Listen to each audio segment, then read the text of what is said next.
How's it going, folks? It's Rob here.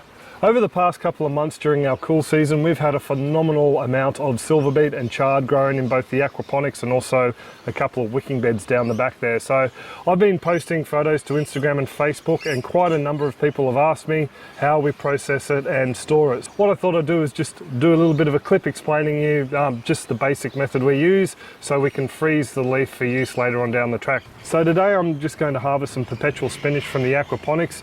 This stuff has just blown me away how productive it's been this season, just the two plants we've had in there. Thanks to Ben, who gave me the seeds originally. It's one of these plants that will just keep growing year after year now, I think. Anyway, enough gibbering on, we'll go over and have a look at the harvest. I'm trying to snip them off as close to the plant as I can. Even though we're not going to be using these stems, they'll probably end up being worm food or going into the compost. We're just after these leafy greens, but I don't want too much of the stem left over in the system because it just, becomes something else that can rot and foul up the media beds. So if you're in the garden, I suppose you could leave them, but yeah, still it's going to rot and fall to the bed. Just try not to hurt any of these small ones because they're going to become bigger ones later. And we'll get all these large leaves from the center out. So there we go, there's the harvest. Definitely should give us a couple of meals worth of chard out of this lot here.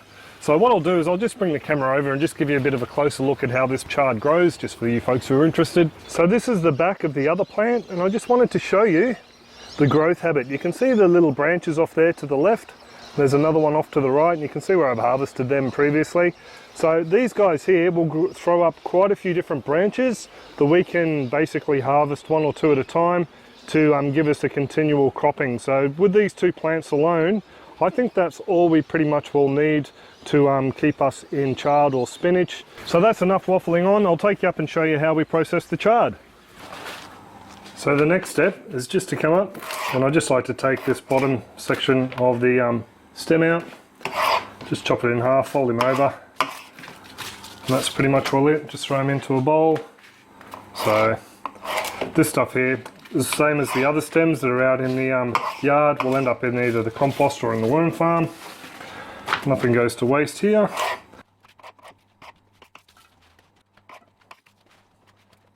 Even bits like this with the holes in it, not a problem. I actually find the holes add a bit of extra flavour, so we like to leave them in. So that can come out.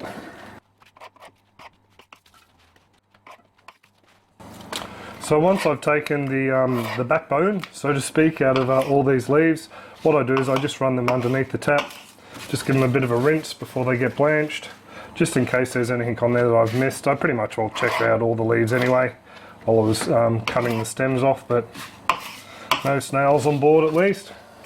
So we'll just weigh this green after the stem's been removed just to see how much of a total harvest we've got here. It's roughly 400, all the bits I've dropped on the bench. Yeah, so it's come in at round about a pound or 460-ish grams. I don't know if you can see under there. We'll see if we can move that back. So 460-ish grams, which I think is round about a pound. I could be wrong. So a nice decent harvest. So we'll weigh this all up at the end just to see if there's much of a difference after it's all been blanched. So just over at the stove here, the chard's had a bit of a rinse just to make sure there's no other small nasties on there. Popping in a decent sized handful, just making sure it all goes under the water. And that's pretty much all going to stay in there for between 2 to 3 minutes once we get a bit of a boil going on. And then from there I pretty much will just ladle it out into this pot of cooling water up the top here. It pretty much will just takes a lot of the heat out of the chard once it's been blanched. And as you can see, it helps it to keep a lot of its beautiful green colour. Then it goes over into another colander over the back there just to dry off a little bit more. So this will stay in here for a couple of minutes. So this has been in here for 2 to 3 minutes now. So all I'm going to do is just take it out, try and remove as much of the moisture as I can. Pop it in there. And what I'm going to do now is I'm actually going to replace this water with some fresh water because I've done about 4 or 5 batches in there. And I'll just finish off these guys. And then once it's all done, I'll show you how we pack it away for the freezer. So now that this is all cool, the last thing we need to do is just Squeeze it all out, and then we'll just pop them into the container. And I've got it on the scales just so we can see how much we end up with in the end. Last night I did this and I ended up with the girls complaining. I squirted green water all up the splashback, so you actually do get quite a bit of moisture out of here. It's probably best if you just do a little bit at a time as well. If you do too much, you can't get it all out. So there we go. That's pretty much all it. Oh, a couple of little loose bits and pieces here. And we have just over 300 grams. So that 300 grams is pretty much what we would use in a palak or a curry, so that can go in one container.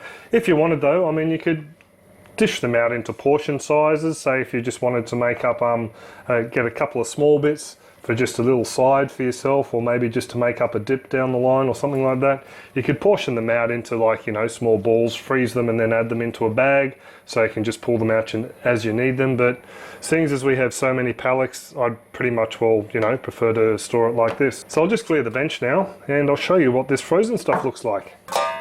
Before we go though, that's all the water I got out of that spinach. So you do get quite a bit. This doesn't go to waste either, by the way. This will go with the cooking water when it cools down, and it'll just go out onto the patch. I mean, there's got to be some nutrients in there for the plants out there, I would think.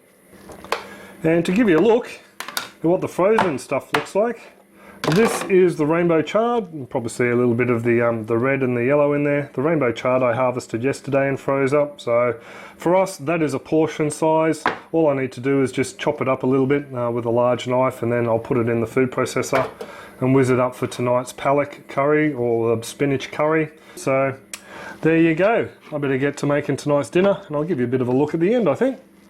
So it is a pretty easy and quick way to process your excess chards and spinach and those sorts of plants, so you can have them on hand whenever you need them in the freezer.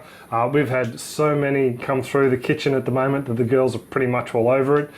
We get whines and whinges every time we bring them in now, don't we, babe? Yes. Yes, so the girls are pretty much all had a gutful. We are having a palak tonight, but I bribed them with halloumi. So I do hope you enjoyed the clip and might have picked up a pointer or two. If you did enjoy it, you can click that little subscribe button up there and you'll be sent an email whenever we upload a clip to YouTube, and you can come along and say good day in the comment section. I do hope everyone's well and happy and that your gardens are booming, and I'll catch you next time. Cheers, folks.